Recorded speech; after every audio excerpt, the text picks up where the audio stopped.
Subscribe now and press the bell icon. Never miss an update. Yes, we are live now. This is Shivani Singh from examination. हम discuss करेंगे CTET को target करते हुए important questions को। और आज जो है फिर से हम सीडीपी प्रैक्टिस क्वेश्चंस को लेकर आए हैं और यहाँ पे हम सॉल्व करने वाले हैं। मैक्सिमम 13 या फिर आपकी 15 क्वेश्चंस यहाँ पे होने वाले हैं और ये क्वेश्चंस आपको आपके एग्जाम्स के लिए काफ़ी ज़्यादा एनालाइज भी देंगे। और मैक्सिमम आपकी क्लासेस आज 9 होने वाली है। इससे पहले की 8 क्लासेस मैंने यहाँ पे डाल रखी है, तो आप जिसने नहीं देखा वो प्लेलिस्ट में चेक करके वहाँ से देख सकते हैं। ओके। और हाँ, मैंने जो है थोड़ा बीच में इसको स्टॉप कर दिया था, लेकिन आज से जो है सॉरी बिल्कुल आपकी कंटिन्यू जो है यहाँ पे सीडीपी प्रैक्टिस क्वेश्चंस की एक वीडियोस डेली वाइज कंटिन्यू आने वाली है। ओके। वैसे तो मेरे को पता है कि आप सबने बुक्स पढ़ी है ना। बुक्स में 4 ऑप्शंस होते हैं। अब 4 ऑप्शंस को आपने जो ऑप्शंस बिल्कुल राइट होगा बस उसको देखते हैं। वहाँ पे आपके 4 ऑप्शंस अच्छे से डिस्कशन नहीं हो पाते, ना अच्छे से जो है अंडरस्टैंड हो पाते हैं, है ना। तो इसलिए जो है आप यहाँ पे बिल्कुल बहुत अच्छे तरीके से और अपनी लाइफ से जोड़ते हुए बहुत ही बेटर, बिल्कुल साधारण, बिल्कुल सिंपल लैंग्वेज जिसको बोलते हैं, तो उसके अकॉर्डिंग बिल्कुल आपको समझाऊंगी। ओके। अब चलिए, पहले तो आपको क्या ध्यान देना है, क्वेश्चन की लैंग्वेज को पढ़ना है, क्वेश्चन क्या बोल रहा है, फिर 4 ऑप्शंस को देखना है। इसमें 3 ऑप्शन तो थोड़े निगेटिव होते हैं और एक ऑप्शन बिल्कुल बहुत पॉजिटिव होता है, ठीक है। तो वो जो पॉजिटिव ऑप्शन होगा बस आपको वही चूज करना है। अब चलिए सीधा क्वेश्चन की ओर बात करते हैं। क्वेश्चन है कि अपनी कक्षा की वैयक्तिक भिन्नताओं से निपटने के लिए शिक्षक को चाहिए कि शिक्षण और आकलन के समान और मानक तरीके हों, बच्चों को उनके अंकों के आधार पर अलग कर उनको नामित करे, या फिर बच्चों से बातचीत करे और उनको दृष्टिकोण बढ़ावा दे, या फिर कहे कि विद्यार्थियों के लिए बहुत ही हार्ड नियमों को यहाँ पर लागू करें। मान लीजिए मेरी कक्षा है, मैं एक टीचर हूँ, है ना। तो मैं अपनी कक्षा में वैयक्तिक भिन्नताओं से निपटने के लिए मेरे को सबसे बिल्कुल पॉजिटिव ऑप्शंस को क्या चूज करना चाहिए, मेरे को क्या करना चाहिए, अब बताओ। तो देखो, अगर देखा जाए ऑप्शन नंबर फर्स्ट को कि शिक्षण और आकलन की समान और मानक तरीके हो, सिर्फ ओनली जो है आपके इक्वल, बस मानक तरीके, बिल्कुल रूल्स बिल्कुल जो है इक्वल सारे बिल्कुल बहुत ही उससे होना चाहिए कि हाँ ऐसा ही तो ऐसा ही होगा, एज ए विश जो भी मैं चाह रहा हूँ या फिर चाह रही हूँ तो ऐसा ही होगा, है ना। या फिर कहे कि बच्चों को उनके अंकों के आधार पर अलग कर उनको नामित करें। अब देखो क्या होता है, कोई तो बच्चा काफ़ी ज़्यादा गॉड गिफ्टेड होता है, कोई बच्चा क्या होता है यहाँ पे मीडियम होता है, कोई बच्चा बिल्कुल ही ज़्यादा क्या होता है, बिल्कुल ही सामान्य होता है, बहुत ही ज़्यादा कम बुद्धिमान होता है। तो यहाँ पर अगर आप उसके अंकों को भी यहाँ पे इनके सामने क्या है उनको डिवाइड करेंगे तो वो तो बच्चा क्या है उसकी कंपैरिजन में बाहर निकल जाएगा। तो ये तो गलत है, ये नहीं कर सकते। या फिर कहे कि उनके लिए बहुत ही कठोर नियमों को लागू किया जाएगा, अगर कठोर नियमों को लागू किया जाएगा तो बच्चा बिल्कुल भी नहीं पढ़ पाएगा, वो तो उब जाएगा, वो फिर भाग जाएगा, वो नहीं कर पाएगा। ओके, ऐसे तो आप उसको निगेटिव वे दिखा रहे हैं। तो बिल्कुल करेक्ट होगा कि बच्चों से बातचीत करें और दृष्टिकोण को बढ़ावा दें। बिल्कुल आप बच्चों से बातचीत करिए, उनसे पूछिए क्या होना है, क्या नहीं करना है, कैसे करना है, आपकी उनकी खुद की लाइफ से जोड़ते हुए आप उनको चीज़ों को यहाँ पे समझाइए। ओके, तभी जाके जो है बच्चे अच्छे तरीके से यहाँ पे अपनी जो भी उनकी व्यक्तिगत भिन्नताएं हैं उनसे बाहर आएंगे और आपस में वो तर्क वितर्क है ना, एक्टिविटीज़ करना यहाँ पे शो करेंगे आपके सामने। तो आप बच्चों से बातचीत करें, सभी बच्चों को दें कि हाँ ये वर्क करो, ये वर्क करो, ये करो, जो भी आपका मन है ये करो, ऐसे करो। अपनी खुद की जो है यहाँ पर माइंड्स को फॉलो करो, खुद को जो है आप अपने खुद से जो है अपनी आप ऐसे एक्टिविटीज़ को शो करो जिससे कि आप खुद से दृष्टिकोण बनाओ, एक अपना नेचुरल, एक अपना जो बोलते हैं मैच्योर, इस टाइप्स का जो है यहाँ पर क्रिएट करो, जिससे कि आप खुद से ही ये सोच सकते हो कि हाँ मेरे को भी ये सब पता है, या फिर मैं भी ये कर सकता हूँ या फिर कर सकती हूँ, है ना।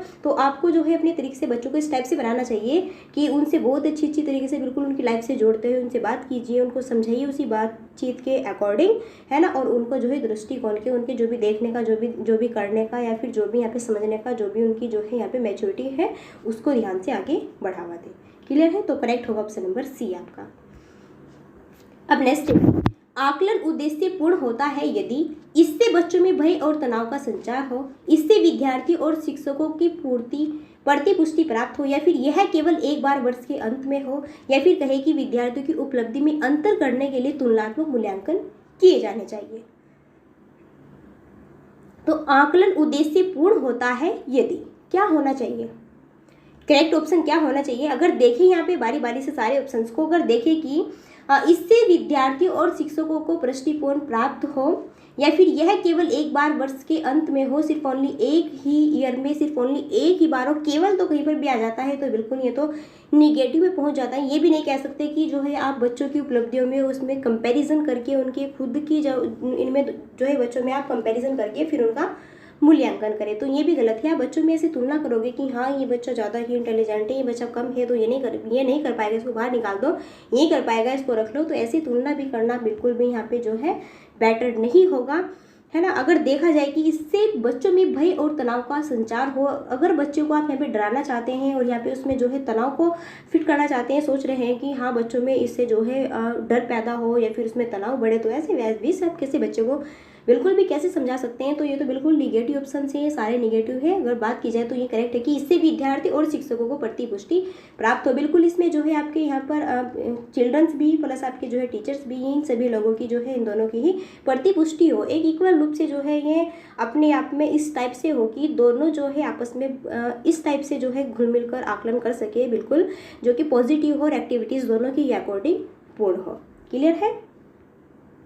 चलिए नेक्स्ट है सुनने में असमर्थ बच्चा। देखो कोई बच्चा है वो सुनने में बहुत असमर्थ है, वो नहीं सुन पाता, तो आपको क्या करना चाहिए। श्रवण असमर्थता वाले बच्चों में विद्यालय में ही भेजना जाना चाहिए या फिर नियमित विद्यालय में नहीं। यानी कि कहा है कि जो श्रवण असमर्थता वाले बच्चे होते हैं उनको विद्यालय में ही भेजा जाना चाहिए, नियमित विद्यालय में नहीं। या फिर कहेगी केवल अकादमिक शिक्षा में लाभ नहीं उठा पाएगा, उसे उसके स्थान पर व्यावसायिक शिक्षा दी जानी चाहिए। अब आगे देखो दो ऑप्शन और बचे हुए हैं। नियमित विद्यालय में बहुत अच्छा कर सकता है यदि उसे उपयुक्त सुविधा और साधन उपलब्ध कराया जाए। या फिर कहे कि नियमित विद्यालय में अपने सहपाठियों के समान कभी प्रदर्शन नहीं कर सकेगा। अब देखो कोई बच्चा है वो सुनने में असमर्थ है, वो सुन नहीं पाएगा, तो 4 ऑप्शंस दिए हुए हैं। अब बिल्कुल आपको देखना है इन 4 ऑप्शंस में 3 ऑप्शन ऐसे निगेटिव है और इनमें 3 ऑप्शन में छिपा हुआ है ओनली एक पॉजिटिव ऑप्शन। अगर आपको पता है पेडोलॉजी सॉल्व करने का फंडा आता है तो आप जो है एक पॉजिटिव ऑप्शन को निकालिए बाहर और उसको टिक कर लीजिए कि हाँ क्या होगा। अब देखो सुनने में असमर्थ बच्चा है, अगर यहाँ पे बात की जाए फर्स्ट ऑप्शन की कि उस बच्चे को जो है आप सिर्फ ओनली उसी विद्यालय में भेजें, नहीं कि नियमित विद्यालय में। ओके, सिर्फ ओनली आप जो है, तो ये तो गलत होगा बिल्कुल भी। आप वहाँ पे उसको इसी टाइप्स के विद्यालय में भेजें जो कि जिस टाइप्स के मासी में बच्चे हैं कि सुन नहीं पाता, तो इसी टाइप्स के बच्चों में वो जाए, तो ये गलत है ना, ये नहीं हो पाएगा। अगर देखें केवल, तो वैसे तो देखें कि आगे पढ़ने की भी जरूरत नहीं है, बाकी केवल लग चुका है, फिर भी देख लेते हैं। केवल अकादमिक शिक्षा में लाभ नहीं उठा पाएगा और उसे उसके स्थान पर व्यावसायिक शिक्षा दी जानी चाहिए, तो बिल्कुल निगेटिव है। केवल की कहीं पर बात आती है तो निगेटिव है, कट कर दो बिल्कुल ऑप्शन को। अगर बात की जाए ऑप्शन नंबर सी की कि नियमित विद्यालय में बहुत अच्छा कर सकता है यदि उसे उपयुक्त सुविधा और साधन उपलब्ध कराए जा सके, बिल्कुल पॉजिटिव है ना। अगर ये देखें लास्ट वाला, तो उसके सहपाठियों की समान कभी प्रदर्शन नहीं कर सकेगा, तो ये बिल्कुल रॉन्ग है, ऐसा क्यों नहीं कर सकेगा। अब देखो ये जो सी ऑप्शन है राइट क्यों है। अब जो बच्चा है वो सुनने में असमर्थ है ना, आप उसको नियमित विद्यालय में बहुत अच्छा करा सकते हैं यदि उसे सुविधा और साधन उपलब्ध कराए। बाय द वो सुनने में जो है यहाँ पर कमज़ोर है, वो सुन नहीं पाता, तो आप जो है उसको इस टाइप्स की यहाँ पर साधन उपलब्ध कराए जिससे कि वो सुन भी सके, देख भी सके, अच्छे से जो है उसको वो चीज़ों को अंडरस्टैंड भी कर सके, है ना। तो ये एक जो है एक टीचर्स का यहाँ पर बहुत अहम रोल होता है कि अगर जिस टाइप से उसके बच्चे हैं तो उसको उसी टाइप से बच्चों को फेस करना चाहिए। बाय द वे अगर कोई बच्चा सुन नहीं पाता, कोई बच्चा लिख नहीं पाता, है ना, कोई बच्चा जो है देख नहीं पाता, तो उस बच्चे के लिए ऐसे ही इसी ही टाइप्स के साधन उपलब्ध कराना चाहिए और उस बच्चों को सभी नियमित विद्यालय में सभी बच्चों के साथ में नियमित समावेशी शिक्षा के अकॉर्डिंग शिक्षा देनी चाहिए, सभी इक्वल बच्चों के साथ में। ये नहीं कि हाँ उस बच्चे को अलग निकाल के पढ़ाएंगे कि ये सुन नहीं पाएगा, ये सब बच्चों को क्या कर देगा, बोर कर देगा, सब बच्चों में यहाँ पे घुल मिल नहीं पाएगा, तो ये गलत है। तो सभी बच्चों में इक्वल रूप से पहले आप उसको इक्वल रूप से पढ़ाई कराओ यहाँ पर, है ना, और फिर यहाँ पर जो है बोला गया है कि उसके अकॉर्डिंग साधन उसको उपलब्ध कराओ, है ना, जिससे कि वो सुन सके, उसको ऑडियो वीडियोज, है ना, इस टाइप्स के यहाँ पे जो है आप उसको प्रोवाइड कराओ। क्लियर है। तो करेक्ट ऑप्शन सी होगा, बिल्कुल पॉजिटिव ऑप्शन पूछा है।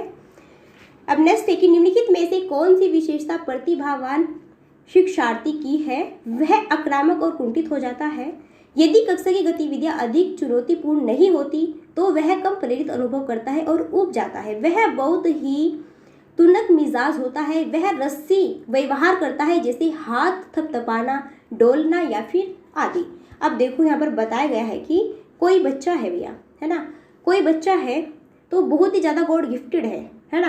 अब वो बच्चा गॉड गिफ्टेड है तो उसके बारे में क्या आप यहाँ पे थोड़ा अपने अकॉर्डिंग क्या सोच सकते हो, क्या थिंकिंग हो सकती है उस गॉड गिफ्टेड बच्चे के अकॉर्डिंग आपके लिए। तो देखो वह आक्रामक और कुंठित हो जाता है ना, ऐसा नहीं होता। चलो थोड़ा आगे देख लेते हैं।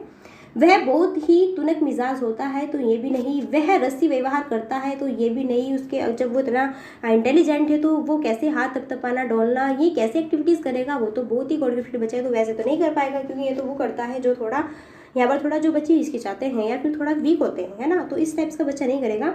अब देखो, मान लीजिए कोई प्रतिभावान विद्यार्थी है तो यदि कक्षा की गतिविधियां अधिक चुनौतीपूर्ण नहीं होती तो वह कम प्रेरित अनुभव करता है, ऊब जाता है। बाय द वे अगर कक्षा में टीचर ज़्यादा गतिविधि नहीं करा पा रहा है ना, उन प्रतिभावान बच्चों को, फिर क्या होता है, में बच्चे कम एक्सपीरियंस अनुभव करते हैं कि हाँ मेरे को तो यहाँ पर कुछ अनुभव प्राप्त नहीं हो रहा, मेरे को इस टाइप्स की नॉलेज नहीं दे पा रहे हैं टीचर जो कि मेरे को चाहिए, है ना। तो फिर वो बच्चा क्या हो जाता है, बोर हो जाता है, वो ऊब जाता है वो बच्चा। वहाँ पर क्या होता है उसको कि हाँ जो पढ़ा रहे हैं चलो ये तो मेरे को सब आता है, तो उस बच्चे को कुछ ऐसा स्पेशल चाहिए, कुछ ऐसा चाहिए उसको कंटेंट जो कि उसको नहीं पता। क्लियर, क्योंकि जो भी जितने भी प्रतिभावान बच्चे होते हैं उनको स्पेशलिस्ट टाइप्स का ही यहाँ पर जो है डाटा चाहिए, जिससे कि वो उसको देखते ही क्या हो जाए, थोड़ा ये सोचे कि हाँ ये मेरे लेवल तक है। बट अगर आप उसको वहीं सिंपल भाषा में वहीं सिंपल बिल्कुल पढ़ाते रहोगे तो बच्चा क्या हो जाएगा, उन बच्चों में उब जाएगा और वो सोचेगा अपने एक्सपीरियंस को कि मेरे एक्सपीरियंस के अकॉर्डिंग ये बहुत ही ज़्यादा क्या है, स्लो है ना। तो इस टाइप्स में अगर आप बच्चे को, प्रतिभावान बच्चे को अगर आप उसके पास में इस टाइप की गतिविधियाँ करते हैं, है ना, तो ये जो है बच्चा कम एक्सपीरियंस लेना यहाँ पे क्या करता है, खुद से ही ये सोचता है कि हाँ ये जो भी यहाँ पे हो रहा है, फिर जो भी पढ़ा रहे हैं तो ये मेरे लेवल तक बहुत ही ज़्यादा स्लो है। आपको वैसे पता भी होगा कि जो बहुत इंटेलिजेंट होता है इसका IQ लेवल काफ़ी बेटर होता है। अगर आप उसको बिल्कुल वही नॉर्मल चीज़ पढ़ाते रहोगे जो उससे आती है तो बच्चा बिल्कुल बोर हो जाएगा, चाहे आप खुद से भी देखो, है ना, बाय द वे मुझे देखो या फिर आप खुद से लेकर देखो। अगर मेरे को वो चीज़ पढ़ाएंगे जो मुझसे आती है ऑलरेडी से तो मैं बिल्कुल उब जाऊँगी, मैं सोचूंगी यहाँ से चलो भागो निकलो, मेरे को नहीं पढ़ना, है ना। तो इस टाइप्स के जो है आपको यहाँ पर उन बच्चों के अकॉर्डिंग भी थोड़ा देखना चाहिए कि कैसे क्या करना है। अब क्वेश्चन आगे है कि एक शिक्षिका अपनी प्राथमिक कक्षा में प्रभावी अधिगम को बढ़ा सकती है, कैसे बढ़ा सकती है? अधिगम में छोटी छोटी उपलब्धियों के लिए पुरस्कार देकर, ड्रिल और अभ्यास के अकॉर्डिंग, या फिर अपने विद्यार्थियों प्रतियोगिता को प्रोत्साहन देकर, या फिर कहे कि विषय वस्तु को विद्यार्थियों के जीवन के साथ संबंधित करके। अब एक शिक्षिका है, मान लीजिए एक टीचर है, वो अपनी प्राथमिक कक्षा में प्रभावी अधिगम को बढ़ा सकती है, कैसे बढ़ा सकती है? अधिगम में छोटी छोटी उपलब्धियों के लिए पुरस्कार देकर। अब ये तो नहीं होगा कि हाँ बच्चे ने अगर यहाँ पे बाय द वे बच्चे ने कोई हॉकी गेम खेला है, या फिर बच्चे ने कोई टेस्ट ही दिया है, या फिर बच्चे ने कोई हमें लेसन ही अच्छे से सुना दिया, फिर बच्चे ने टेबल अच्छी सुना दिए, तो बस उसको छोटे छोटे वर्क पर आप पुरस्कार देना यहाँ पे स्टार्ट कर दो। तो ऐसे नहीं होगा, ऐसे तो बच्चा वो फिर क्या करेगा, वो फिर अपने लिए नहीं पढ़ेगा, वो पढ़ेगा फिर पुरस्कार लेने के लिए। तो ये तो बिल्कुल निगेटिव है, उसको तो बिल्कुल कट कर दो। ड्रिल और अभ्यास देकर तो ये भी नहीं होगा इतना। अपने विद्यार्थियों में प्रतियोगिता को प्रोत्साहन देकर, चलो कह सकते हैं, या फिर विषय वस्तु को विद्यार्थियों के जीवन के साथ संबंधित करके। तो करेक्ट होगा बिल्कुल पॉजिटिव ऑप्शन नंबर डी, कि जो भी आप बच्चे को यहाँ पे लर्निंग बाय जो भी उसको सिखाना चाहते हैं तो उसकी जो है आप उसकी लाइफ से, लॉन्ग लाइफ से जोड़ते हुए यहाँ पे चीज़ों को फेस कीजिए, तब बच्चा बेटर तरीके से सीख पाएगा, है ना। अगर हम कहें कि ड्रिल और अभ्यास की आप जो है रट्टाफिकेशन के अकॉर्डिंग, चलो जो मैंने वर्क दिया है उसका अभ्यास करते करते अभ्यास करते रहो, पढ़ते रहो, अभ्यास करते रहो, सीख जाओगे, है ना। चलो ये माना है कि अभ्यास भी करना चाहिए, लेकिन बिल्कुल ड्रिल और अभ्यास के अकॉर्डिंग ये नहीं। या फिर आप जो है उनको प्रतियोगिता को प्रोत्साहन देकर ओनली, या फिर कहे कि विषय वस्तु को विद्यार्थियों के जीवन के साथ जोड़कर, बिल्कुल आप जो है उनकी लाइफ से जोड़िए चीज़ों को। जब आप उनकी लाइफ से चीज़ों को जोड़कर उनको समझाएंगे, बहुत ही ज़्यादा एग्जाम्पल्स देकर उनको समझाएंगे, तो बच्चा जो है अच्छी तरीके से यहाँ पर बहुत ही प्रभावित होकर चीज़ों को सीख पाएगा, है ना। लड्डू क्वेश्चन था, चलो आगे देख लेते हैं। नेक्स्ट है कि बच्चों के बारे में निम्नलिखित कथनों में से कौन से सही है। अब यहाँ पर 4 ऑप्शंस दिए हुए हैं, आपको चूज करना है लास्ट में कि पॉजिटिव ऑप्शन कौन सा होगा। बच्चे जानकारी की निष्क्रिय प्राप्त करे, बच्चे समस्या समाधान करता है, बच्चे वैज्ञानिक शोध करता है, बच्चे पर्यावरण के सक्रिय अन्वेषक है। अब यहाँ पर ऑप्शन दिए हुए हैं, फर्स्ट सेकंड फोर है, सेकंड थर्ड फोर है, फर्स्ट सेकंड थर्ड फोर दोनों है, फिर फर्स्ट सेकंड थर्ड है। अब देखो बच्चों के बारे में कौन से कथन राइट होने चाहिए। अगर देखिए ऑप्शन नंबर फर्स्ट को कि बच्चे जानकारी के निष्क्रिय प्राप्त करता है, क्या फिर वो निगेटिव प्राप्त करता बने, यहाँ पर लेक्चर चार्ट जो भी बने वो निगेटिव टाइप्स का बने तो निष्क्रिय नहीं होगा। अगर बात की जाए सेकंड और यहाँ पर थर्ड की और फोर की, बिल्कुल ये करेक्ट है, तो ऑप्शन नंबर पहले तो आप देख सकते हैं बी यहाँ पर करेक्ट हो जाएगा, है ना। अब थोड़ा जानो, बिल्कुल देखो बच्चे के बारे में आप सोच रहे हैं तो बिल्कुल बच्चा ऐसा ना हो चाहिए जो कि वो समस्या को समाधान करता हो, यानी कि अपनी समस्या को खुद से सुलझा सके। बाय द वे अपने होम पर है या फिर कहीं पर भी है, फ्रेंड्स के पास है या फिर होम पर है, वहाँ पर टीचर नहीं होते है ना, ऑल टाइम टीचर नहीं होते, ओनली 5 4 रहते हैं टीचर्स आपके साथ में। तो वहाँ क्या करते हैं फिर अपनी आप इसके अकॉर्डिंग बनाइए उन बच्चों को, जिससे कि वो अपनी समस्या को खुद से ही समाधानकर्ता बन सके, खुद से ही सुलझाने के अकॉर्डिंग हो सके, है ना। तो इस टाइप्स की उसको जो है यहाँ पर आप नॉलेज दिए, इस टाइप्स का उसको एक्सपीरियंस दिए, जो कि बच्चा खुद से ही अपनी प्रॉब्लम्स को फेस कर सके। अब अगर देखिए कि बच्चे वैज्ञानिक शोध करता है, बिल्कुल बच्चे जो है खोजबीन के अकॉर्डिंग भी अपना बहुत ही ज़्यादा एक्टिविटीज़ होने चाहिए, है ना, तो बेटर है। अगर देखिए ऑप्शन नंबर डी को कि बच्चे पर्यावरण की सक्रिय अन्वेषण हो, हाँ बिल्कुल, जो उनका इन्वायरमेंट है उसमें बिल्कुल एक्टिविटीज़ के अकॉर्डिंग पूरा सक्रिय उसका रूप होना चाहिए। क्लियर है, तो ये हो गया आपके यहाँ पर। बाकी जो ऑप्शन नंबर फर्स्ट दिया है उसमें निष्क्रिय पूछा है, अगर निष्क्रिय न होता सक्रिय होता तो वो भी राइट होता। चलिए नेक्स्ट है कि लेव वाइगोत्स्की के अनुसार संज्ञानात्मक विकास का मूल कारण है संतुलन, सामाजिक अन्योन्य क्रियाएं, उद्दीपक अनुक्रिया, युग्मन या फिर कहे कि मानसिक प्रारूपों का समायोजन। तो लेव वाइगोत्स्की भैया किसके लिए फेमस है, सबको पता है, ये सामाजिक के लिए बहुत ही ज़्यादा जाने माने यहाँ पर जो है आपके मनोवैज्ञानिक है। तो बिल्कुल क्लियर सी बात है, लेव वाइगोत्स्की की बात हुई है तो इनके अकॉर्डिंग तो क्या होगा, सामाजिक अन्योन्य क्रिया होगी, है ना। ये बोलते हैं कि समाज में रह के बच्चा तर्क वितर्क करके अपने विचारों को इधर से उधर आदान प्रदान करके अपनी लाइफ से लॉन्ग लाइफ तक की जो है भी एक्टिविटीज़ करके जो भी उनके थॉट्स होते हैं, उनको थिंक्स होती है ना, और थिंकिंग जिस टाइप्स की होती है, तो ये जो है अपनी सोशलाइजेशन में घुलकर उनमें आपस में अन्योन्य क्रिया करके, यानी कि है ना, वहाँ पर जो है खोजबीन करके जो भी यहाँ कह सकते हैं, तो उसके अकॉर्डिंग बेटर तरीके से सीख सकते हैं अपने। तो इस ये बोलते हैं कि लेव वाइगोत्स्की का जो यहाँ पे उसका जो डेवलप होता है वो उसके किसके अकॉर्डिंग होता है, उसके समाज के अकॉर्डिंग होता है ना। जब वो सामाजिकता में सभी सामाजिकता के पास में सभी उनके पास में आपस में अपने विचारों का आदान प्रदान करेगा, है ना। इससे कह सकते हैं संप्रेषण, विचारों का आदान प्रदान करना, कि अपनी बातों को रखना और दूसरों की बातों को सुनना, फेस करना, तो फिर उस पर जो है अपने तर्क वितर्क को खोजबीन करना, इसी टाइप्स के यहाँ पर जो है आप एक्टिविटीज़ करना, है ना। तो ये जाने माने जाते हैं किसके लिए, सामाजिकता के लिए। तो करेक्ट होगा ऑप्शन नंबर बी। अब नेक्स्ट है कि किसी प्रारंभिक कक्षा में प्रभावशाली शिक्षक का उद्देश्य विद्यार्थियों को उत्प्रेरित करना होगा, कैसे, सीखने के लिए जिससे वे जिज्ञासु बने और सीखने के लिए ही सीखना पसंद करें, रटकर याद करने के लिए जिससे वे प्रत्यक्ष करने में अच्छे बने। वैसे देख लेना थोड़ा यहाँ पे ऑप्शन ऐसे ही आ रहे हैं, या फिर उनको दंड के यहाँ पे इस टाइप्स के दे कि वो जो है दंड के यूज़ करें यहाँ पर, और शिक्षक का सम्मान करें। अब दंड देकर आप शिक्षक का सम्मान करा रहे हो तो ये तो थोड़ा पॉजिटिव नहीं है। या फिर ऐसे काम करने के लिए जिससे परीक्षा के अंत में भी अच्छे अंक पा सके। तो यहाँ पे देखो 4 ऑप्शंस दिए हुए हैं और कौन सा करेक्ट होगा। देखो, कोई आपकी प्राइमरी लेवल का एक कोई भी बच्चा है, बहुत ही प्रभावशाली है ना, तो एक शिक्षक को उसके अकॉर्डिंग क्या करना चाहिए, वो कैसे उत्प्रेरित कर सकता है। तो देखो, अगर यहाँ पर बात की जाए यहाँ पर सेकंड ऑप्शन की कि रटकर याद करने के लिए, तो रट्टाफिकेशन कहीं भी है तो निगेटिव कर दो बिल्कुल। दंड का भी कहीं पर बात आती है तो बिल्कुल निगेटिव कर दो। या फिर ऐसे काम करने के लिए जिससे परीक्षा के अंत में भी अच्छे अंक पा सके, तो ये भी गलत है। एज विस अगर टीचर ऐसे पढ़ाएगा कि सिर्फ ओनली ये बस एग्जाम्स को क्वालिफाई करने के लिए पढ़ रहे हैं, फिर मैं इसको इसी टाइप से पढ़ा रहा हूँ, तो ये गलत है, ये पॉजिटिव नहीं होगा। ये क्या है, अपने आप एक पूर्ण रूप से निगेटिव है।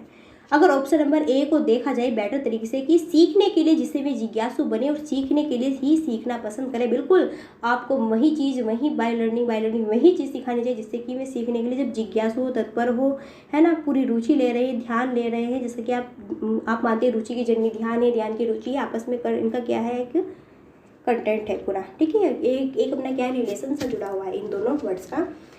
तो जब बच्चे खुद से ही सीखने के लिए जिज्ञासु बने रहते हैं और सीखने के लिए बहुत ही ज़्यादा तत्पर होते हैं, तो ठीक है ना, तो उसी टाइप से बच्चों को फेस करना चाहिए, ऐसे ही समझाना सिखाना जो भी है ऐसे ही करना चाहिए। क्लियर। बाकी के जो 3 ऑप्शन थे बिल्कुल क्या है, सारे निगेटिव थे। बाकी क्वेश्चंस बहुत ही सिंपल हैं क्वेश्चंस, और सारे ही बहुत ही बेटर तरीके से ऑप्शंस दिए हुए हैं, तो कन्फ्यूज़न भी बना रहता है और थोड़ा यहाँ पर नहीं भी। ओके, अगर ध्यान से देखा जाए और आपसे आती है पैरालॉजी को सॉल्व करना तो कुछ नहीं है, बहुत ही लड्डू खेल है, कुछ नहीं है। चलो नेक्स्ट देखिए, कोई शिक्षिका अपने विद्यार्थियों को अध्ययन करने हेतु आंतरिक रूप से उत्प्रेरित करने के लिए कैसे प्रोत्साहित कर सकती है, उनमें चिंता और डर पैदा करके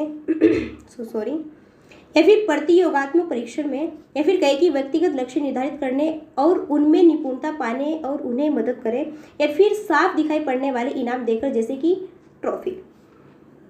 तो कोई टीचर है वो अपने विद्यार्थियों को अध्ययन करने हेतु आंतरिक रूप से प्रेरित करने के लिए कैसे प्रोत्साहित कर सकती है,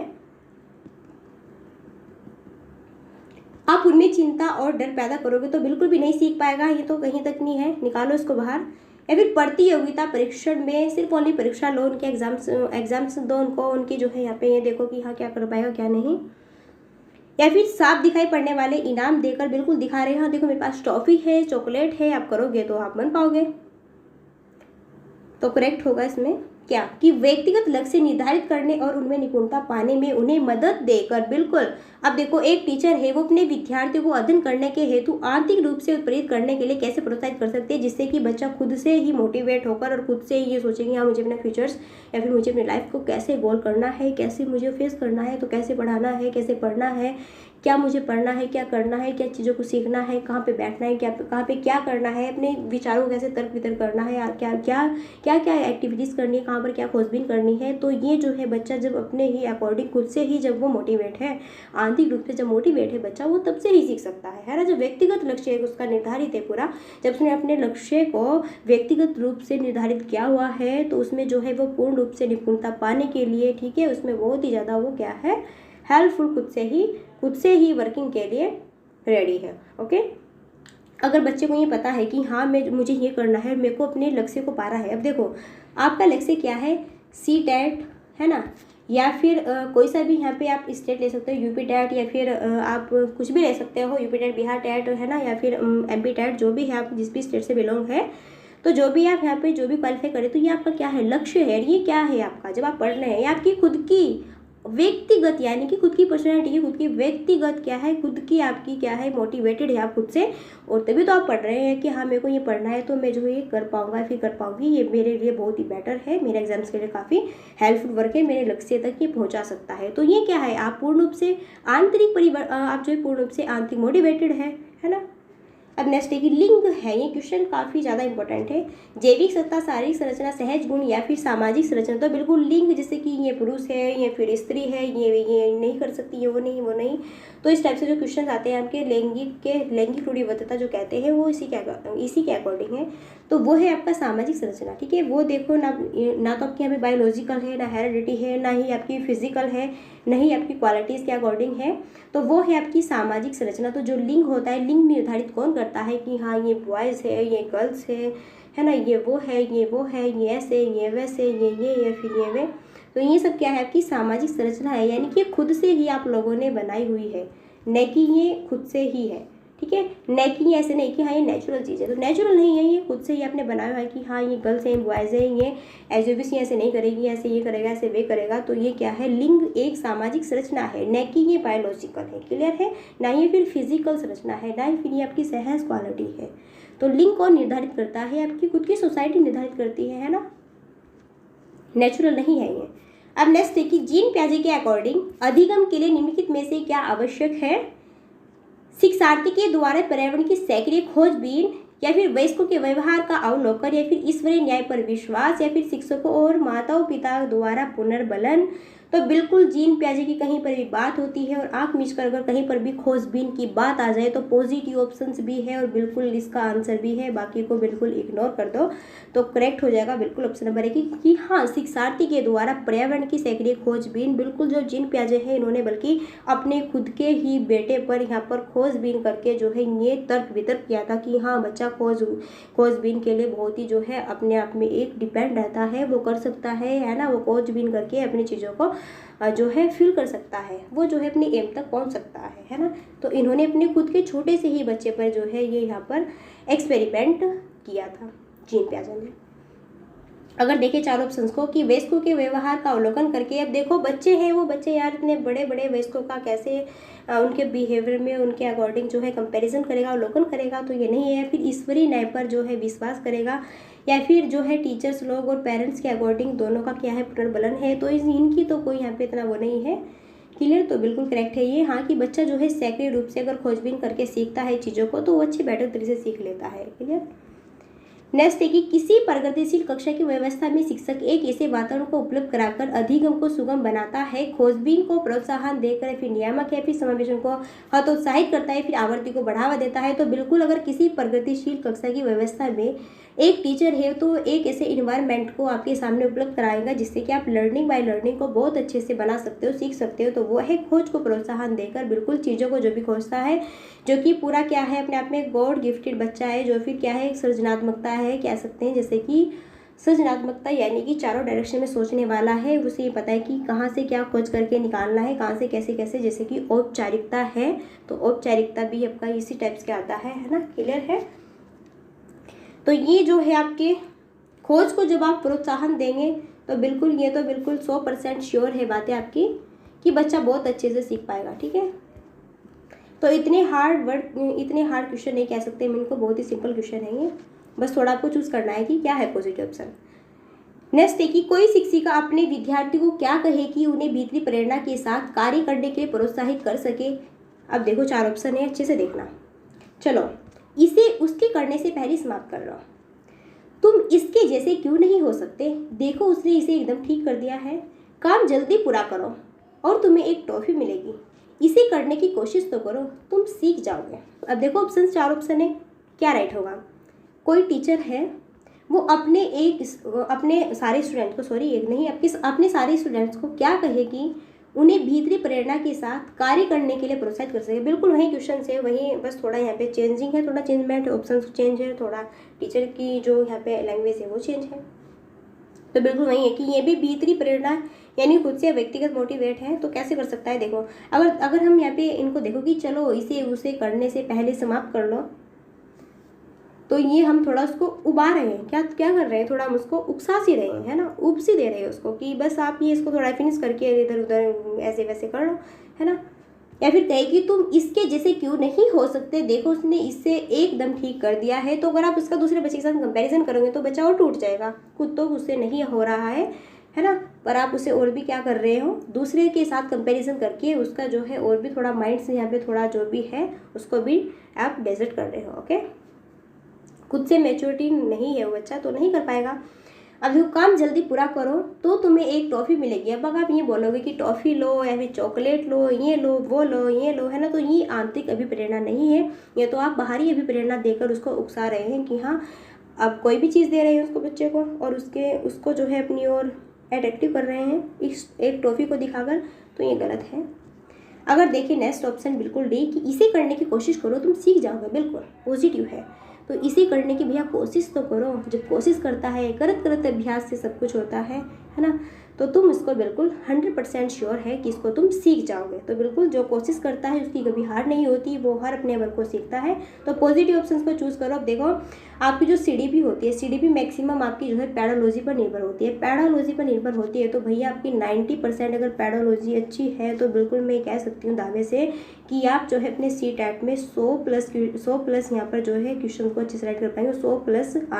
100 प्लस जो है आप नंबर ला सकते हैं। टोटल कितने होते हैं, 150 होते हैं, तो 150 में 100 प्लस जो भी नंबर ला रहा है बच्चा, तो बिल्कुल ये है कि वो क्लियर है। हाँ वो तब ला पाएगा जब उसकी 90% पैडोलॉजी बिल्कुल क्या होगी, टॉपर होगी। अब आपने देखा होगा कि 5 इसमें सब्जेक्ट होते हैं, 5 सब्जेक्ट में जो CDP 30 क्वेश्चन आते हैं, है ना, और भी जो सारे सब्जेक्ट है 30 क्वेश्चन आते हैं। 30 क्वेश्चन में आपके 50 यहाँ पे पूछी जाती है पैडोलॉजी सभी उसमें, लेकिन जो CDP है इसमें तो सारी ही आपकी और लेडीज से पैडोलॉजी आती है मैक्सिमम, या मान सकते हैं 10% आता है बस आपकी क्या, जैसे कि आपके वैज्ञानिकों के ऊपर जो मनोवैज्ञानिक हैं ये सब प्याजे, जीन प्याजे हुए, वाइकोत्स्की है, कोहलबर्ग हुए, कॉलर हुए, तो इनके अकॉर्डिंग 1-2 क्वेश्चन आ जाते हैं, है ना।